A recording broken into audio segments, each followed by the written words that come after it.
বন্ধুরা, 2025 সালে উচ্চ মাধ্যমিক পরীক্ষায় একেবারে কঠোর কড়া নিয়ম জারি করলো সংসদ। সংসদের সিদ্ধান্ত, টুকতে গিয়ে ধরা পড়লে সেই বছরের পরীক্ষাই বাতিল।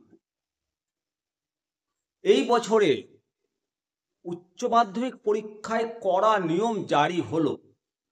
কি কি নিয়ম জারি হলো, কি কি পরিবর্তন আনা হলো, সংসদের এই সিদ্ধান্তের পর উচ্চ মাধ্যমিক পরীক্ষায় কি কি পরিবর্তন এলো, আজকের এই ভিডিওতে আলোচনা করব।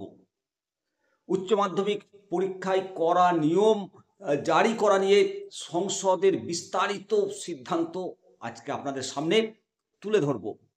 যে আপডেট এসছে বিভিন্ন নিউজ মিডিয়াগুলো, যে রিপোর্ট উঠে আসছে একাধিক প্রতিবেদন অনুসারে, সমস্ত কিছু আপনাদেরকে জানাবো। আমি শিবরাম সরকার, আপনারা দেখছেন নিমতিতা দর্শন। উচ্চ মাধ্যমিক পরীক্ষায় কড়া নিয়ম জারি করেছে এবং টুকতে গিয়ে ধরা পড়লে সেই বছরের পরীক্ষায় বাতিল হবে। এটি একটা কঠোর সিদ্ধান্ত, কিন্তু শিক্ষার মান বজায় রাখতে এটা জরুরি। পরীক্ষার ইন্টিগ্রিটি রক্ষা করতে এই ব্যবস্থা নেওয়া হয়েছে।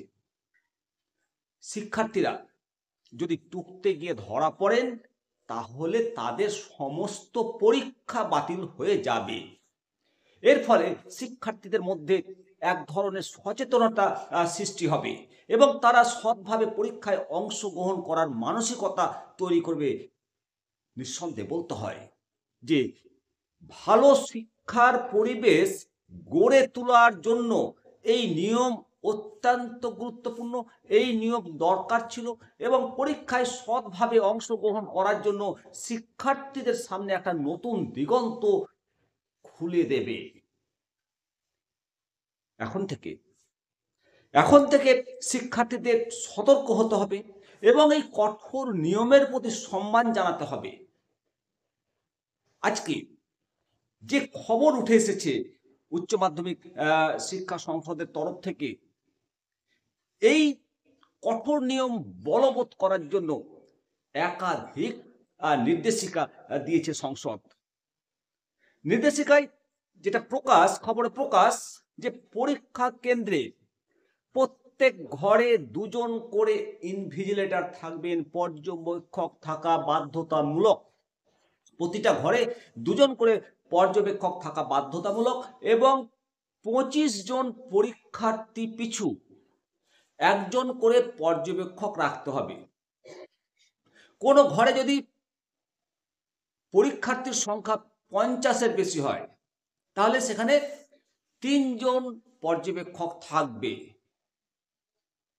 3রা মার্চ থেকে উচ্চ মাধ্যমিক পরীক্ষা শুরু হতে যাচ্ছে, শেষ হবে 18ই মার্চ সকাল 10টা থেকে দুপুর 1টা 15 পর্যন্ত পরীক্ষা চলবে। এবছর উচ্চ মাধ্যমিক পরীক্ষা স্বচ্ছভাবে পরিচালনার জন্য বেশ কিছু নির্দেশিকা প্রকাশ করেছে সংসদ। তাতে বলা হয়েছে এবছর থেকে ছোট ছোট প্যাকেটে স্কুলগুলোকে প্রশ্নপত্র পাঠাবে সংসদ। ছোট ছোট প্যাকেট করে প্রশ্নপত্র পাঠাবে সংসদ এবং প্রধান শিক্ষক বা ভেনু সুপারভাইজারের ঘরে প্যাকেট খোলা হবে না। পরীক্ষা হলে গিয়ে পরীক্ষার্থীর সামনেই প্রশ্নপত্র খুলতে হবে। পরীক্ষার দিনে পরীক্ষা কেন্দ্রের দায়িত্বে থাকবে ভেনু সুপারভাইজাররা। সকাল 7টা 45-এর মধ্যে পরীক্ষা কেন্দ্রে পৌঁছে যেতে হবে। পর্যবেক্ষকদের সকাল 8টা 45 মধ্যে পরীক্ষা কেন্দ্রে পৌঁছে যেতে হবে। আগে থেকেই তাদের সমস্ত দায়িত্ব বুঝে নিতে হবে। নির্দেশিকায় আরও জানানো হয়েছে যে নির্দিষ্ট ক্যালকুলেটর ছাড়া মোবাইল বা কোনো বৈদ্যুতিন যন্ত্র নিয়ে পরীক্ষা হলে প্রবেশ করা যাবে না। পরীক্ষা হলে কেউ যদি মোবাইল নিয়ে বা টোকাটুকি করতে গিয়ে ধরা পড়ে তাহলে সেই বছর সমস্ত পরীক্ষা বাতিল করা হবে। প্রসঙ্গত সিবিএসসি ইতিমধ্যেও নির্দেশিকা জারি করে জানিয়ে দিয়েছে যে পরীক্ষার্থী যদি মোবাইল নিয়ে ধরা পড়ে তাহলে সেই বছর এবং পরের বছরও পরীক্ষা দিতে পারবে না। এবার সংসদও একবারে কড়া পদক্ষেপ নিয়েছে। তাদের নির্দেশিকাতেও বলা হয়েছে যে প্রত্যেক পরীক্ষা কেন্দ্রে প্রশ্নপত্র পৌঁছানোর আগেই পুলিশ কর্মীদের পৌঁছে যেতে হবে এবং পরীক্ষা কেন্দ্রের 100 মিটারের মধ্যে কোনো অবাঞ্ছিত ব্যক্তি প্রবেশ করতে পারবে না। কাছাকাছি কোনো জেরক্সের দোকান থাকবে না, মাইক বাজানো যাবে না। অবশ্যই এটা অত্যন্ত গুরুত্বপূর্ণ পদক্ষেপ বলেই মনে করছে শিক্ষা অনুরাগীরা এবং শিক্ষিত মহল এবং সমস্ত অভিভাবকবৃন্দ। বলতেই হয় যে পরীক্ষা সুষ্ঠুভাবে পরিচালনার জন্য উচ্চ মাধ্যমিক শিক্ষা সংসদ প্রতিবারই নতুন কিছু ব্যবস্থা গ্রহণ করেন। এবছরও সেরকম কিছু ব্যবস্থা গ্রহণ করেছেন, কিন্তু গত কয়েক বছর ধরে উচ্চ মাধ্যমিক স্তরে শিক্ষক নিয়োগ নেই। সুতরাং 25 জন পড়ুয়া পিছু একজন করে পর্যবেক্ষক, 50-এর বেশি হলে 3 জন পর্যবেক্ষক। এত শিক্ষক কি দিতে পারবে? স্কুলগুলো নিয়োগ করতে পারবে?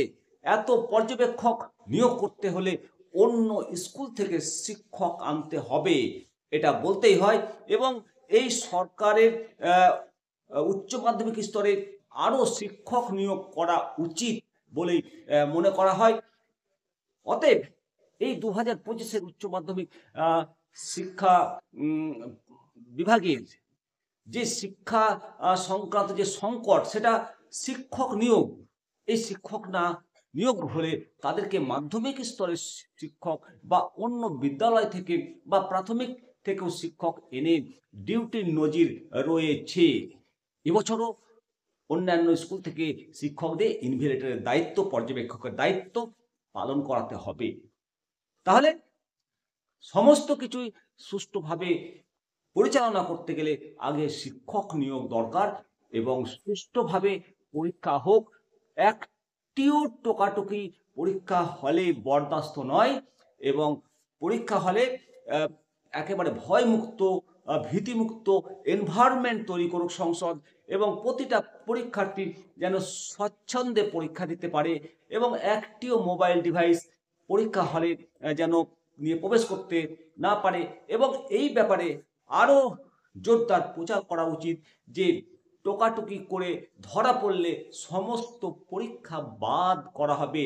এই চেতনা, এই ঘোষণা আরও জোরদার করা উচিত। তাহলে ছাত্ররা আরও সজাগ হবে এবং পরীক্ষা হলে অসাধু উপায় অবলম্বন করা থেকে তারা বিরত হবে। হঠাৎ এই সম্বন্ধে তাদের যদি সমগ্র ধারণা না থাকে, সঠিক যদি প্রচার না থাকে, তাহলে সেই ছাত্রটা টোকাটুকি করতে যাবে এবং তার জীবন ক্যারিয়ার নষ্ট হতে পারে। অবশ্যই আপনাদের মতামত দেবেন এই সম্পর্কে, আপনাদের কমেন্ট সেকশনে করবেন। ভালো থাকুন, সুস্থ থাকুন। পরবর্তী আপডেট নিয়ে আবার আপনাদের সামনে হাজির হব। আমি শিবরাম সরকার, আপনারা দেখছেন নিমতিতা দর্শন। নমস্কার।